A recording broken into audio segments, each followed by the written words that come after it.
Alright, it's just the last hand. I'm just gonna this is fine. It's funny though, like you can see that these like numbers, um, like EV of out of position, um, and the out of positions MES, they're kind of converging, and the difference between and so is in position, and you can see that it's like saying exploitable for 0.041. So you can see that like it'll be 0 if both of them are equal. Both those numbers are equal for each of the player. Now, I'm gonna stop here first of all. There's plenty. I mean, we can go, but this should be fine. I asked someone like who says he like would be able to exploit anybody. What the MES stood for? Was it maximally exploitable strategy? Was it minimally exploitable strategy? What is this like? Collapsing to these EVs being for each player coming to their MES, like approaching their MES. So I'm not gonna give away the answer because keep exploiting. Uh, faded the question. Didn't answer the question. So out of position can actually like donk this board with some combos, and also like the one with the queen jack hand where I just overbet. I just looked it up, and I forgot to show that like there's once we do bet and he jams, there's a ton of hands that we call with. Not queen jack offsuit, of course, but there's like ace 9, ace 10, like all like aces that we wouldn't have 3-bet anyways. Early on the pre-flop, they kind of all call regardless of. It was a rainbow board anyways. So all 7x, even ace 4, even ace 3, all combos call that have like a whatever that board had. Now this one was the ace queen hand. So like in fact there's about like what betting is it collapsing to? Well, small bet basically. 75 combos, but you can see that like or 2 or 5 in a pot of like 60. So pot like big blinds. Sorry, not 60 because that you can just make the pot 60, make the stack 250 effective stacks. So this is just big blinds, 6 and 25 being the stacks, so 25 big blinds. Starting pot was 6.1. So that's why the previous one was 61. But anyways, here's the thing. So there's about like 2 donks for every 10 checks. So I mean majority is checking, but it's funny to see like king 8 suited here, for example. So all the combos with the suit on. So all the combos with backdoor are betting. And seem to be betting 5 into a pot of 6. So like you can donk here with like two pot. Same thing here. All done. Anything to any 2 overs. Now, the ace highs are not because they have like decent showdown equity. Ace 8 again, not that much, but it is quite a bit. I mean, in terms of betting and checking, I've given it a ton of sizing. But if you look at like the hearts, the spades, the diamonds and the clubs, you see like it's pretty indifferent to checking or betting. With it being 50% checks for like any sort of bet that you make. It's just you have to find your optimal bet, which seems to be smaller with the ace x, obviously, and here with the pair as well. You're gonna have donk. This is your big blind border donk. So just showing that like there's a lot of donks here. That people might not realize. I think that goes to a point of like indifference between checking and betting here, like with the diamond and the spade. It's got showdown as well, like same thing. So I think it's significant to understand like why, because it's kind of like, again, the donk is sort of like giving you some value, uh, putting the out of position like original razor to the sword. But anyways, he checked and it's about us. And ace queen suited, and we had spades, right? So it is indifferent to checking or betting. So you can see the combos that are have backdoor equity, they check more frequently, and we only bet because we kind of have no backdoor. It's pretty like, so we have like, our strategy is to check on that board, which is what I even mentioned this number, like 44 to 50% of our uh, like range checks there, or that's like, so that rings out to be true. And then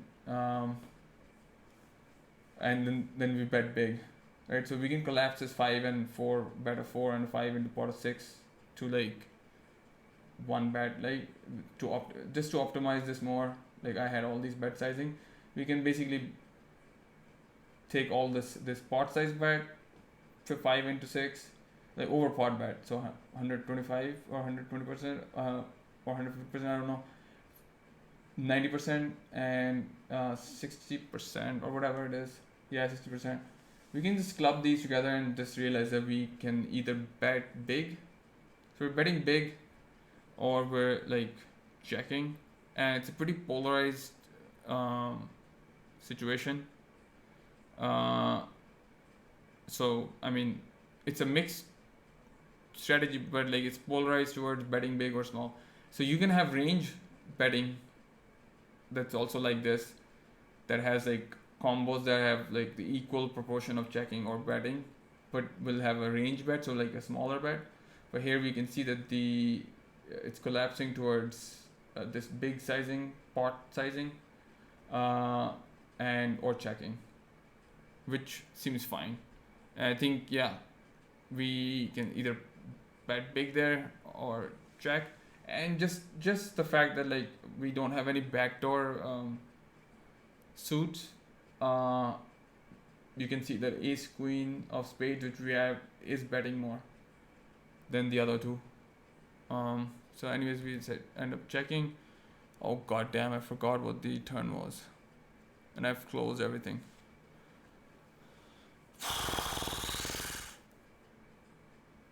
Alright, well, gotta do what you gotta do.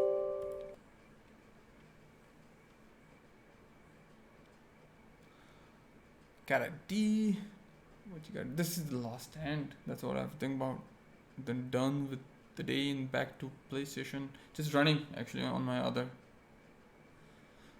The fourth monitor right now up top has like The Last of Us loaded.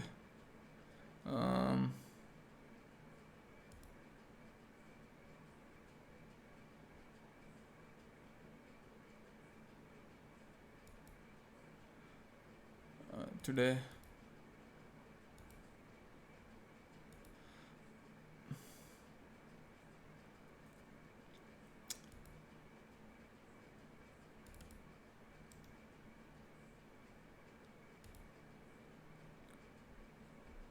There it is. So it was 5 of diamonds. Alright. Okay, so you can see out of position does bet here, and what happened in game? So this is a pretty good board for our out of position to bet. So he can donk here. We are indifferent to betting or checking, but this combo being, not having any backdoor equity, does want to bet more, but it's 60-40, right? Here you can see that like what was his sizing? 3 into pot of 9. Yeah, and he's definitely betting small across, but you can see he's like betting absolutely redonkulous amount, and 2 into pot of 6. Again, like this is the one mistake he is making, and he makes a lot of times. I mean, it's not that huge of a mistake, but uh, like um, what happens here is like look at my like stack. Like this sizing makes it hard for him to like have to fold. And if he's got like a decent hand and I jam here, uh, like he's kind of committing himself too much when it's 50% of it all collapsing towards like two, which is significantly different from like 3.29 into 6.1 versus uh, 2 into 6 or 2.1 into 6.1. That's that's the different. That was the hand that I showed you with the nines.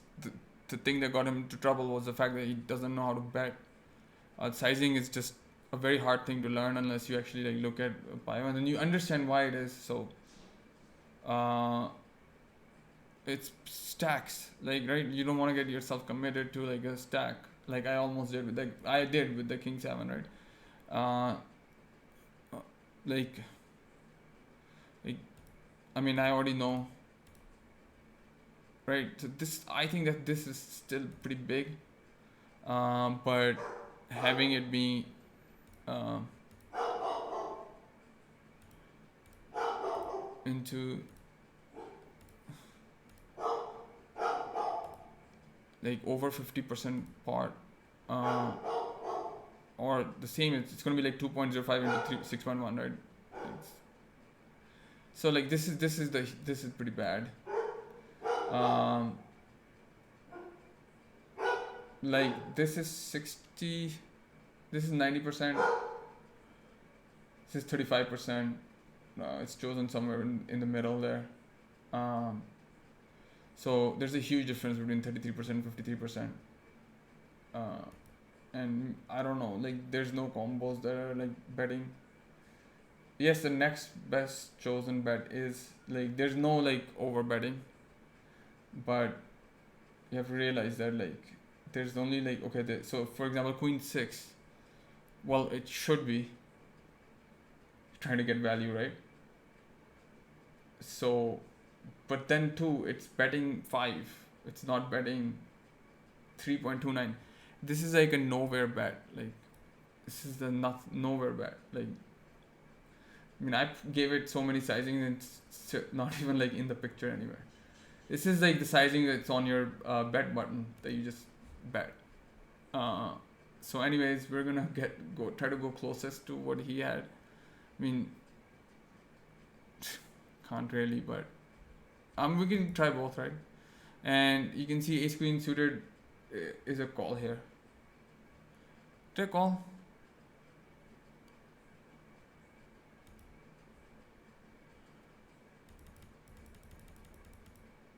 No, I folded. So right now it's a call, and if we go back and have him bet 5, we can see it's starting to fold. Like king queen suited is just folding, unless it's like so the pure calls are coming only from like, I mean it's a pretty low percent fold, but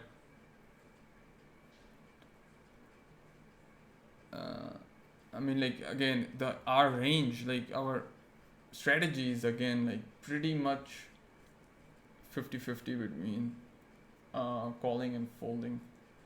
There's no two betting, whereas with this bet sizing, when he bets this, there's another reason for betting this sizing is that in position, say I have aces and he's like hit straight or something, like some of my combos are supposed to like two bet. I way a lot more two bets. So his bet is the first bet, right? So my raise would be the second bet, and his re-raise would be the third bet on the post flop. You can see that I still have the same amount of calls. Like there's not that much folding. So it depends on like what kind of range you're targeting. But on that board, like if you want someone to fold, you probably want to bet like even queen 6 where I was betting a lot, right? is betting pretty big because it wants to get value. So either you want to bet that, or you want to check, uh, or you want to bet small, and you can see the reason why. If you have value, if you bet small, kind of exploitatively, but you remember there was a lot of small betting as well. Um, like you can get like OR to like raise on that board with some of the hands, like even like so think about it. All flush draw supposed to be like raising. So if I say I had ace 9 there, so I'm supposed to like raise to like 6, and out of position can then just slam, like say queen 6,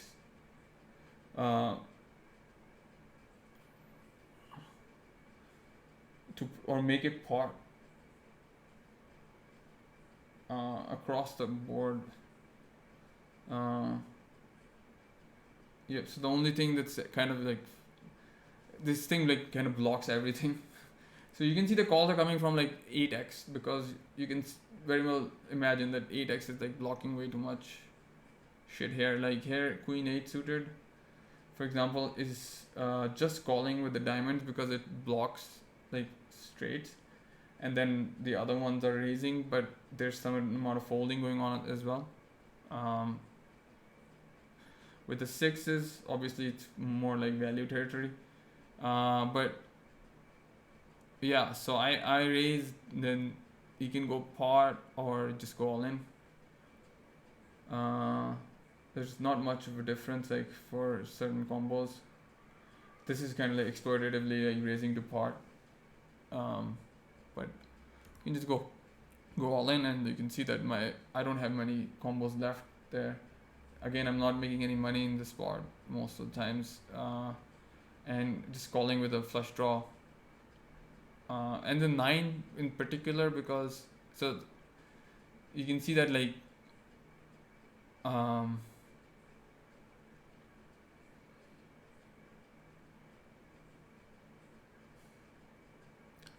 yeah, ace 10 just seems like it's calling more. It's because it doesn't have any of the other combos. Like the chance of us having the other combos is pretty less.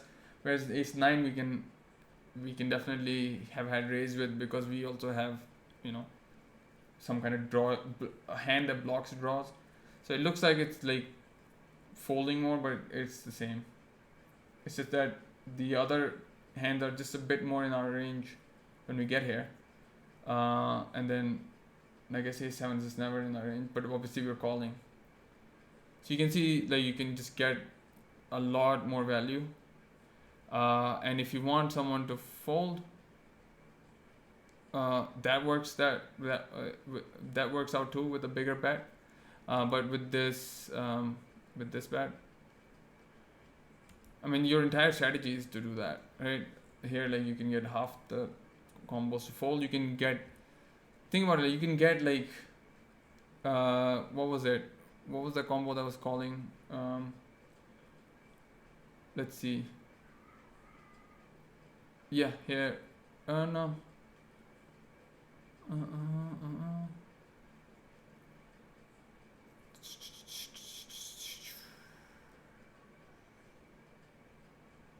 Like getting this to fold, except for all like the flush draws, queen 10. Whereas think about again betting 2. They're not folding, right? Like there's an element of raising as well as like majority folding, but you can see that. I mean, they're still kind of folding. But again, like all like kind of like Broadway with like an 8 on 3, 4, 5, 7. For in position is gonna be raising. Jack 7 is raising, so all like top pairs are raising. So you can see that like the small bet will induce a lot of raising, but also get some like hands that have equity versus you to fold. The big bet also serves the purpose of actually just getting value, and in position still is pretty indifferent. There's just no two betting, so just calling. And like the total number of combos is about like, yeah, there's a lot more combos though. I mean, there's still a lot of folding going on. And so yeah, that's the thing.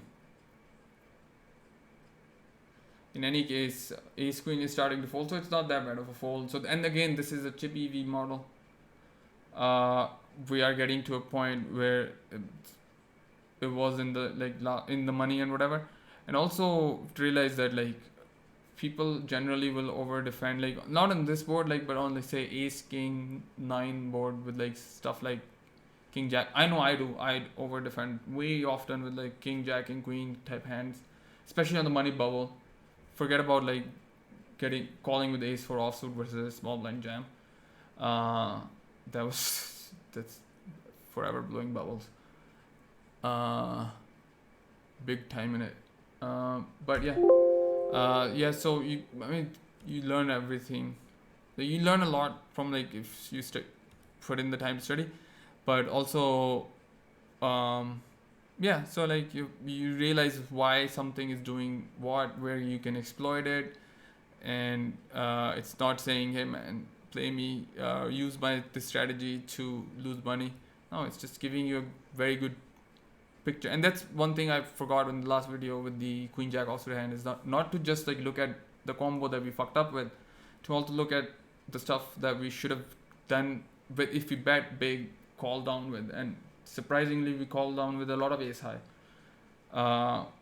just because we've like kind of are getting the right odds. And that's MDF. And why is it MDF, and why does it have this property of making us not exploitable? Because if someone from small blind or even button raises with jack 5 to 4x, like we can fold like ace 7 offsuit and we're not exploited. Like he cannot exploit us. If he min raises and we fold with ace 7 offsuit, then yeah, that's kind of like an overfold. Where is it all coming from? Bet sizing. So again, like yeah, I made some mistake, but you can see how soft like people are, like so-called pros are, just do not have any idea about bet sizing. And there's just so many other hands that I can show you that the bet sizing option chosen was freaking horrible. It was just like, man, just the button, press the button, the 33% button. That's so stupid. Now again, do I make mistakes? Oh heck yeah. But I don't really care, because I don't really think of myself as anything other than just someone who makes a lot of money playing poker. Kill off Killy.